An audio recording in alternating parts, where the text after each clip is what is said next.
প্রিয় শিক্ষার্থী, আসসালামু আলাইকুম। আজকের ক্লাসে 131 পাতায় যে অঙ্কগুলো আছে সেই অঙ্কগুলো সমাধান করব। 131 পৃষ্ঠার একদম উপরে 1 নম্বর দিয়ে লেখা আছে সূত্র ব্যবহার করে ক্ষেত্রফল নির্ণয় করো। কোন সূত্র ব্যবহার করতে বলা হচ্ছে? দেখো, এখানে 1 নম্বর এবং 2 নম্বর যদি অঙ্কগুলো আমরা পড়ি, তাহলে একটার মধ্যে আছে আয়ত আর আরেকটার মধ্যে আছে বর্গ। এখন কথা হচ্ছে, আয়ত এবং বর্গের ক্ষেত্রফলের সূত্র আছে, সেই সূত্র দিয়ে এই দুইটা অঙ্ক করতে হবে। তাহলে সেই সূত্রগুলো কি, চলো আগে আমরা দেখে আসি। তোমরা তোমাদের গণিত বইয়ের 130 পৃষ্ঠা বের করো। একদম নিচের দিকে লেখা আছে যে আয়তের ক্ষেত্রফল দৈর্ঘ্য গুণ প্রস্থ আর বর্গের ক্ষেত্রফল এক বাহুর দৈর্ঘ্য গুণ এক বাহুর দৈর্ঘ্য। এই দুইটা সূত্র কিন্তু আমাদের লাগবে। 1 নম্বরে আছে 21 সেমি দৈর্ঘ্য এবং 15 সেমি প্রস্থ বিশিষ্ট আয়ত। দেখো, একটা আয়ত হতে হলে তার অবশ্যই দৈর্ঘ্য এবং প্রস্থ থাকবে। একটা আয়ত হতে হলে তার দৈর্ঘ্য এবং প্রস্থ থাকবে। দৈর্ঘ্য কত দেওয়া আছে? দৈর্ঘ্য দেওয়া আছে 21 সেমি আর প্রস্থ দেওয়া আছে 15 সেমি। তাহলে প্রথম কাজ হচ্ছে দৈর্ঘ্য আর প্রস্থ লিখে নেওয়া। প্রথমে 1 নম্বর দিয়ে লিখে নেব যে আয়তের দৈর্ঘ্য কত সেমি দেওয়া আছে? 21 সেমি। আর আয়তের প্রস্থ 15 সেমি। এখন আমাদের কি বের করতে হবে? দেখো, উপরে বলাই আছে সূত্র ব্যবহার করে ক্ষেত্রফল নির্ণয় করো। কার ক্ষেত্রফল লিখব? আয়তের ক্ষেত্রফল। অতএব আয়তের ক্ষেত্রফল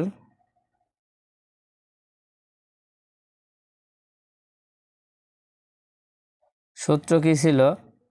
দেখো, দৈর্ঘ্য গুণ প্রস্থ। দৈর্ঘ্য কত দেওয়া আছে? দেখো, দৈর্ঘ্য দেওয়া আছে 21, তারপরে গুণ দিয়ে প্রস্থ দেওয়া আছে 15। একটা ব্র্যাকেট দিয়ে তোমরা এখানে লিখবা। দেখো, ক্ষেত্রফল লেখা থাকলে তোমরা এখানে বর্গ লিখবা। প্রথমে লিখবা বর্গ, আর এখানে সেমি আছে, এখানে সেমি লিখে দিবা। তার মানে যখনই ক্ষেত্রফল থাকবে তখনই এখানে বর্গ লিখবো এবং পাশে যা থাকবে তাই লিখবো। ঠিক আছে? মিটার থাকলে মিটার, সেন্টিমিটার থাকলে সেন্টিমিটার। এই দুইটা গুণ করো। দেখো, 21 আর 15 গুণ করি, কত হয়? 5 অক্ষে 5, 5 দুখানে 10। 1 দিয়ে যখনই করব তখন এখানে একটা শূন্য দিতে হয়। 1 অক্ষে 1, 2 অক্ষে 2, কত হচ্ছে? এবার কি করতে হবে? যোগ করতে হবে। 5, 1, 3, কত হলো? দেখো, 315 বর্গ সেমি। তাহলে উত্তর হচ্ছে কত? 315 বর্গ সেমি। উত্তর 315 বর্গ সেমি। এবার 2 নম্বরটা দেখো, 2 নম্বরে আছে 10 সেমি বাহু বিশিষ্ট একটি বর্গ। আগের অঙ্কটা ছিল আয়ত আর এই অঙ্কটা আছে বর্গ। দেখো, বর্গ থাকলে তার শুধুমাত্র একটা বাহু দেয়া থাকবে। বর্গ থাকলে তার বাহু দেওয়া থাকবে একটা, আর আয়ত থাকলে তার দুইটা দেওয়া থাকবে, একটা হচ্ছে দৈর্ঘ্য, একটা হচ্ছে প্রস্থ। কিন্তু বর্গের ক্ষেত্রে শুধুমাত্র একটা বাহু দেওয়া থাকবে। তাহলে 2 নম্বর করার জন্য প্রথমে আমরা লিখে নেব যে বর্গের এক বাহুর দৈর্ঘ্য 10 সেমি দিয়ে লিখব বর্গের এক বাহুর দৈর্ঘ্য কত সেমি? 10 সেমি। অথবা তোমরা লিখতে পারো বর্গের বাহুর দৈর্ঘ্য, এক না লিখলেও হবে। ঠিক আছে? যে বর্গের বাহুর দৈর্ঘ্য 10 সেমি। এবার লিখব বর্গের ক্ষেত্রফল। যেহেতু সূত্র ব্যবহার করে ক্ষেত্রফল বের করতে বলেছে, এই জন্য বর্গের ক্ষেত্রফল লিখলাম। বর্গের ক্ষেত্রফল সমান, সূত্রটা কী ছিল? দেখো, এক বাহুর দৈর্ঘ্য গুণ এক বাহুর দৈর্ঘ্য, এক বাহুর দৈর্ঘ্য গুণ এক বাহুর দৈর্ঘ্য। এবার খেয়াল করো, এক বাহুর দৈর্ঘ্য আমাদের কত দেওয়া আছে? 10 দেওয়া আছে, তার মানে 2 বারই 10 লিখতে হবে। 10 তারপরে গুণ আবার এক বাহুর দৈর্ঘ্য লেখা আছে, তার মানে 10। এবার একটা ব্র্যাকেট দাও। দেখো এখানে ক্ষেত্রফল লেখা আছে, তাহলে কি লিখতে হবে? বর্গ লিখতে হবে। আর এখানে সেমি আছে, সেমি লিখে দাও। এবার গুণ করে দাও, 10 10কে 100, তার মানে বর্গ সেমি। তাহলে বর্গের ক্ষেত্রফল 100 বর্গ সেমি। তাহলে উত্তর 100 বর্গ সেমি।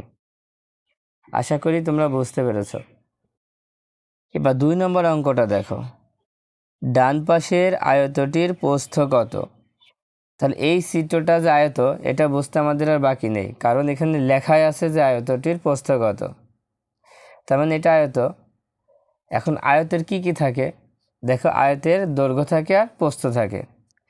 এখন এখানে বলছে আয়তটির প্রস্থ কত, তার মানে প্রস্থ বের করতে হবে।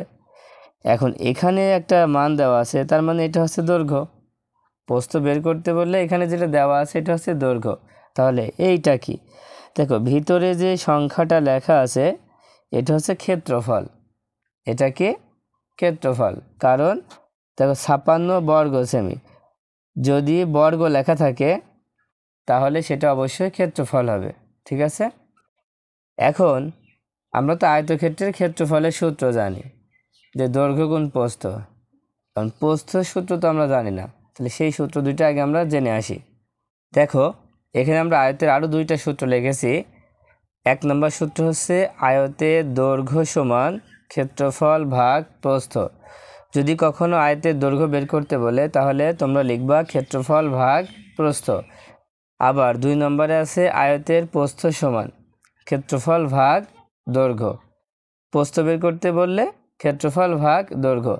আমরা এখন যে অঙ্কটা করব সেখানে কিন্তু আয়তের প্রস্থ বের করতে বলেছে, তার মানে আমাদের এই 2 নম্বর সূত্রটা লাগবে।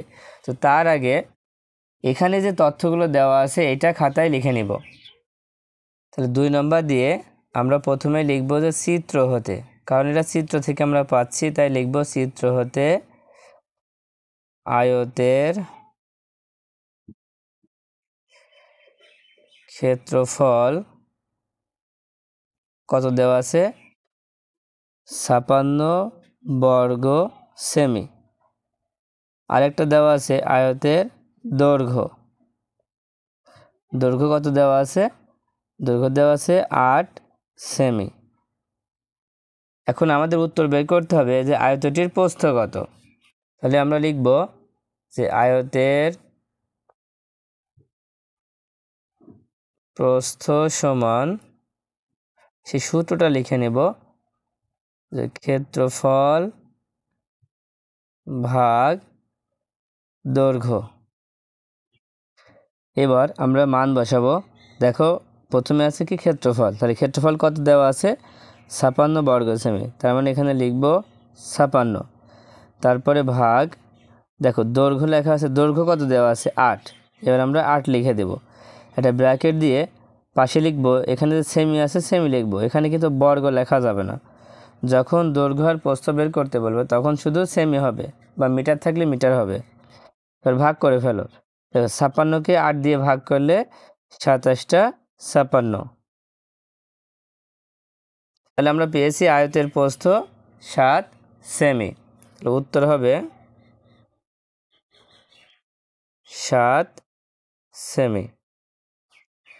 আশা করি অঙ্কগুলো তোমরা বুঝতে পেরেছো। যদি তোমাদের এই ক্লাসটি ভালো লাগে অবশ্যই একটা কমেন্ট করে জানাবে।